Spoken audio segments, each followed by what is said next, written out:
अगर आप एक नई गाड़ी लेने के बारे में सोच रहे हैं तो आज की वीडियो आपके लिए काफ़ी ज़्यादा लाभदायक हो सकता है, क्योंकि आज की वीडियो में मैं आपसे स्टेट बैंक ऑफ इंडिया में दिए जाने वाले एसबीआई कार लोन्स के बारे में बातें करने वाला हूं। आखिर क्या क्या एलिजिबिलिटी है स्टेट बैंक ऑफ इंडिया में जाकर एक कार लोन को अप्लाई करने की, और आखिर कौन कौन सी ऐसी फीचर है जो हमें मिल जाती है स्टेट बैंक ऑफ इंडिया से कार लोन लेने में, इसी के बारे में आज की वीडियो में सारी की सारी जानकारी मैं आपको देने वाला हूँ। नमस्कार दोस्तों, मेरा नाम है विराज और आपका स्वागत है मेरे चैनल विराज की बातें में। तो चलिए आज की वीडियो को फटाफट शुरू करते हैं।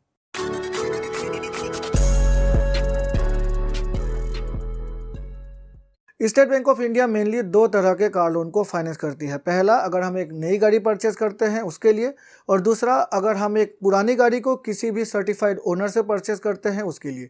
लेकिन आज की वीडियो में हम नई गाड़ी को परचेज करने के लिए जो कार लोन देती है स्टेट बैंक ऑफ इंडिया, उसी के बारे में बातें करते हैं। स्टेट बैंक ऑफ इंडिया से अगर हम एक नई गाड़ी परचेज करने के लिए कार लोन को अप्लाई करना चाहते हैं तो हमें कुछ बातों का यहाँ पर ध्यान रखना पड़ता है। पहला जो होता है वो है एज। मिनिमम यहाँ पर जो कार लोन अप्लाई करने की एज रखी गई है वो रखी गई है 21 ईयर्स, और जो मैक्सिमम रखी गई है वो रखी गई है 67 ईयर्स, यानी कि 21 साल से नीचे के व्यक्ति और 67 ईयर्स से ऊपर के व्यक्ति कार लोन अप्लाई नहीं कर सकते स्टेट बैंक ऑफ इंडिया में जाकर। दूसरी है repayment period. Repayment period, maximum repayment period है यहाँ पर 7 सालों की। इसका मतलब ये हुआ, स्टेट बैंक ऑफ इंडिया से अगर हम एक कार लोन अप्लाई करते हैं तो मैक्सिमम हमें 84 मंथ्स यानी कि 7 सालों की रीपेमेंट पीरियड मिल जाती है। ये काफ़ी अच्छा और काफ़ी competitive repayment period state Bank of India में हमें मिल जाती है, क्योंकि कुछ कुछ बैंकों में जो रीपेमेंट होती है कार लोनों की वो मैक्सिमम होती है 5 सालों की। तो यहाँ पर 7 सालों तक रीपेमेंट पीरियड हमें मिल जाती है। ज़्यादा रीपेमेंट पीरियड मिलने से हमारी जो बर्डन है ईएमआई देने की वो यहाँ पर कम हो जाती है। तीसरी फैक्टर है यहाँ पर जो भी हम लोन लेंगे, जिस भी इंटरेस्ट के साथ लोन लेंगे, उस इंटरेस्ट को जो डेली रिड्यूसिंग बैलेंस है उसके बेसिस पर ही यहाँ पर कैलकुलेट किया जाता है। तो ये भी काफ़ी अच्छा फैक्टर है जो हमें स्टेट बैंक ऑफ इंडिया में मिल जाती है। चौथा फैक्टर है, स्टेट बैंक ऑफ इंडिया में हम 90% तक जो ऑन रोड प्राइस होती है गाड़ी की, उस पर हम लोन को अप्लाई कर सकते हैं।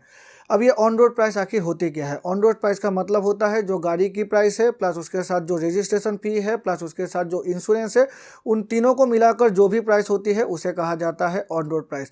और 90% तक हमें ऑन रोड प्राइस की फाइनेंसिंग मिल जाती है जो एसबीआई की जो कार लोन होती है उस पर। और जो लास्ट फैक्टर है जो काफ़ी बेहतरीन है वो है, स्टेट बैंक ऑफ इंडिया में अभी अगर हमें कार लोन को अप्लाई करते हैं तो उस पर हमें एक भी रुपये प्रोसेसिंग फ़ी पे नहीं करना पड़ेगा। तो ये भी काफ़ी अच्छा फैक्टर है जो स्टेट बैंक ऑफ इंडिया की जो कार लोन है उसे अलग करती है किसी भी दूसरे बैंक की कार लोन के साथ। अब चलिए जान लेते हैं आखिर कौन कौन सी ऐसी एलिजिबिलिटी है जिसे हमें फुलफिल करना पड़ेगा अगर हम स्टेट बैंक ऑफ इंडिया से एक नई कार लोन को अप्लाई कर रहे हैं। एलिजिबिलिटी की अगर हम बातें करें तो किसी भी लोन को अप्लाई करने के लिए हमें दो फैक्टर को ध्यान में रखनी पड़ती है। पहला है क्रेडिट स्कोर और दूसरा है इनकम।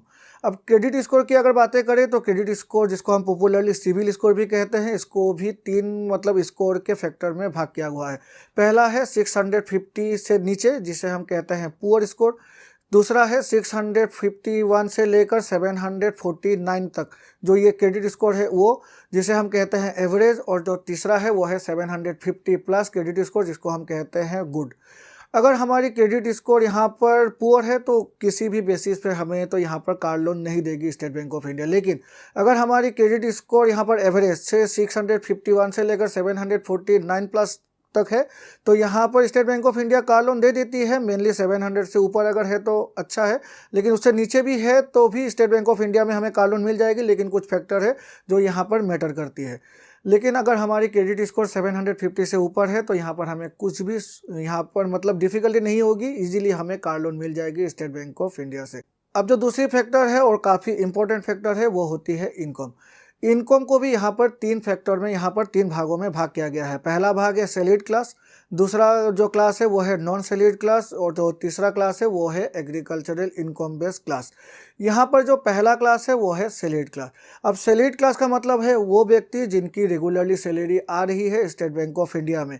यहाँ पर हम स्टेट गवर्नमेंट एम्प्लॉय की बातें करें, सेंट्रल गवर्नमेंट एम्प्लॉय की बातें करें, डिफेंस के लोगों की बातें करें, पैरामिलिट्री के लोगों की बातें करें, या फिर नवरत्न कंपनीज में जो व्यक्ति नौकरी कर रहे हैं उनकी बातें करें, या फिर जो रेपुटेड ऑर्गेनाइजेशंस होते हैं जैसे कि IIT, IITM, उनकी अगर हम बातें करें तो उन लोगों के जो भी एम्प्लॉयज़ है उनकी जो भी सैलरी है वो regularly state Bank of India में क्रेडिट हो जाती है, रेगुलर बेसिस पर हो जाती है। और इससे ही State Bank of India salaried class के तौर पर अपनी जो भी क्लास है उसे यहाँ पर भाग करके स्टेट बैंक ऑफ इंडिया देखती है। तो यहाँ पर अगर इनकम की बातें करें तो सैलरीड क्लास के लिए जो नेट एनुअल इनकम की क्राइटेरिया रखी गई है वो रखी गई है 3 लाख या फिर 3 लाख से ज़्यादा। अब नेट एनुअल इनकम का मतलब होता है वो इनकम जो हमारी ग्रॉस इनकम से डिडक्ट होकर जो फाइनली हमारी जो अकाउंट में क्रेडिट हो जाती है एवरी मंथ, उसको हम नेट इनकम कहते हैं। और अगर हम मंथ के बेसिस पर कहें तो उसे हम 12 से अगर इंटू मल्टीप्लाई कर दें तो वो होती है नेट एनुअल इनकम।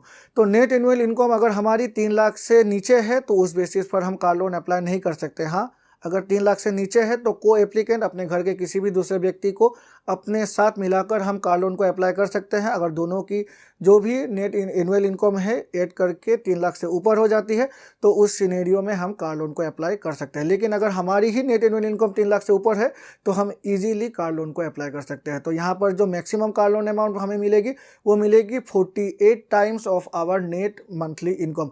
अगर मेरी नेट मंथली इनकम है 30,000 रुपये तो उस बेसिस पर 48 टाइम्स हो जाती है 14,40,000 रुपये, यानी कि 14,40,000 रुपीज़। और मैक्सिमम लोन अमाउंट भी हमारी हो जाएगी 14,40,000 रुपीज़।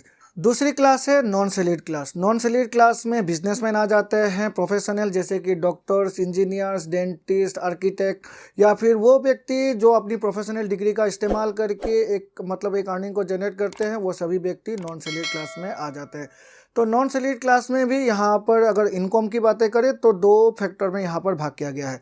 अगर बिजनेसमैन है तो उनकी नेट प्रॉफिट, और अगर प्रोफेशनल है तो उनकी जो ग्रॉस टैक्सेबल इनकम है उसके बेसिस पर उन्हें यहाँ पर कार लोन दिया जाता है। अगर नेट प्रॉफिट और ग्रॉस टैक्सेबल इनकम को देखें तो 3 लाख की लिमिट यहाँ पर सेट किया हुआ है। मतलब अगर आप एक ऐसे बिजनेसमैन हैं जो जिनकी नेट प्रॉफिट हर साल 3 लाख से ऊपर है तो आप एक कार लोन को अप्लाई कर सकते हैं। और अगर आप एक प्रोफेशनल व्यक्ति है जो अपनी प्रोफेशनल डिग्री का इस्तेमाल करके अपनी अर्निंग कर रहे हैं तो उनकी अगर यहाँ पर देखें तो ग्रॉस टैक्सेबल इनकम अगर 3 लाख से ऊपर है तब भी आप जाकर यहाँ पर स्टेट बैंक ऑफ इंडिया से कार लोन को अप्लाई कर सकते हैं। हाँ, अगर नीचे है तो को एप्लीकेंट को ऐड करके आप यहाँ पर अपनी जो भी इनकम क्राइटेरिया है उसे यहाँ पर फुलफिल कर सकते हैं। यहाँ पर जो मैक्सिमम लोन अमाउंट है वो आपको मिलेगी 4 टाइम्स ऑफ आपकी जो भी ग्रॉस टैक्सेबल इनकम है या फिर नेट प्रॉफिट से। आपकी ग्रॉस टैक्सेबल इनकम यहाँ पर 4 लाख रुपए है तो उस बेसिस पर 4 टाइम्स ऑफ 4 लाख यानी कि 16 लाख तक आपको यहाँ पर कार लोन मिल जाया करेगी अगर आप एक नॉन सैलरीड क्लास है तो। नॉन सैलरीड क्लास पीपल है, दोनों से क्लास नहीं होते, नॉन सैलरीड क्लास पीपल है तो। तीसरी क्लास है एग्रीकल्चरल इनकम बेस्ड क्लास, यानी कि वो व्यक्ति जो खेती करके या फिर एग्रीकल्चर के थ्रू अपनी अर्निंग को जनरेट कर रहे हैं। यहाँ पर जो एनुअल इनकम की लिमिट रखी गई है वो रखी गई है 4 लाख रुपए, और जो मैक्सिमम लोन अमाउंट उन्हें मिलेगी वो मिलेगी 3 times of net annual income.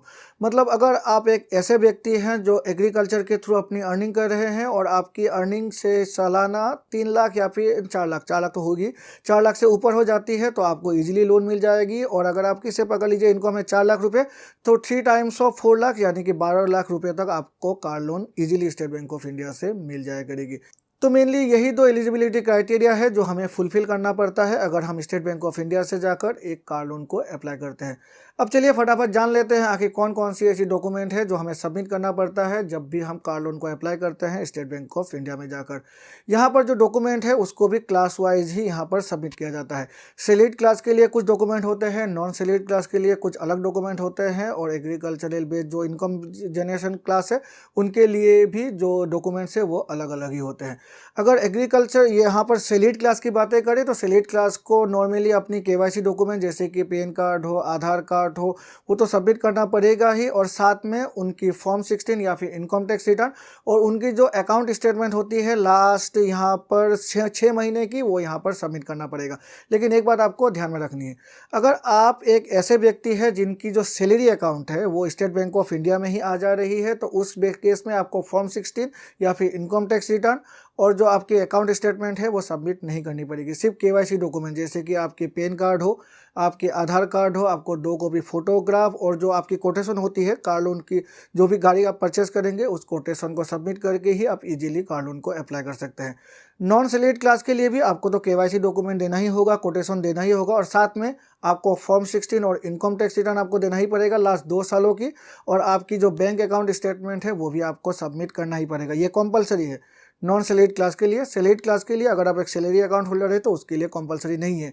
और अगर आप एक फार्मर है या फिर एग्रीकल्चरल बेस्ड इनकम जनरेट करने वाले व्यक्ति है तो उस केस में तो आपको इनकम टैक्स की रिटर्न नहीं फाइल करनी पड़ेगी। तो उस सिनेरियो में आपको एक ऐसा डॉक्यूमेंट प्रेजेंट करना पड़ेगा जहाँ पर ये डिसाइड, यहाँ पर वो प्रूफ हो जाए कि आप कि जो भी अर्निंग है वो एग्रीकल्चर के थ्रू ही आ रही है।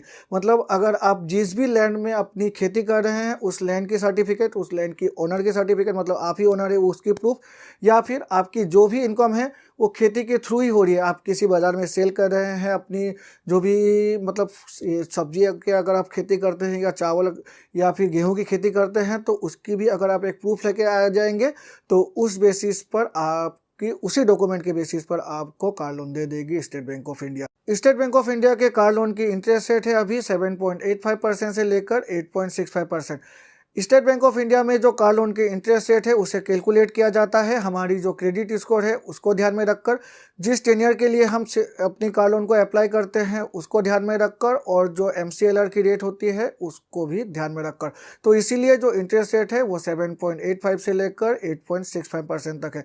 अगर आपकी क्रेडिट स्कोर ज़्यादा है, अच्छी है, तो आपकी जो इंटरेस्ट रेट है वो कम होगी।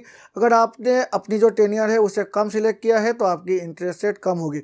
लेकिन अगर आपकी क्रेडिट स्कोर कम है और आपकी जो टेन्योर है वो ज़्यादा है तो वहाँ पर आपको 8.65% तक भी इंटरेस्ट रेट पे करना पड़ेगा अगर आप स्टेट बैंक ऑफ इंडिया में जाकर एक कार लोन को अप्लाई कर रहे हैं तो मेनली यही वो कुछ डॉक्यूमेंट्स है, यही वो क्राइटेरियाज है जो आपको फुलफिल करना पड़ेगा अगर आप एक स्टेट बैंक ऑफ इंडिया में जाकर अपनी एक कार लोन को अप्लाई करते हैं।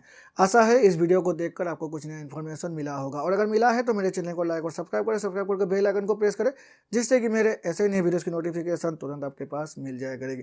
तो चलिए मिलते हैं अपने अगले वीडियो में, तब तक के लिए गुड बाय एंड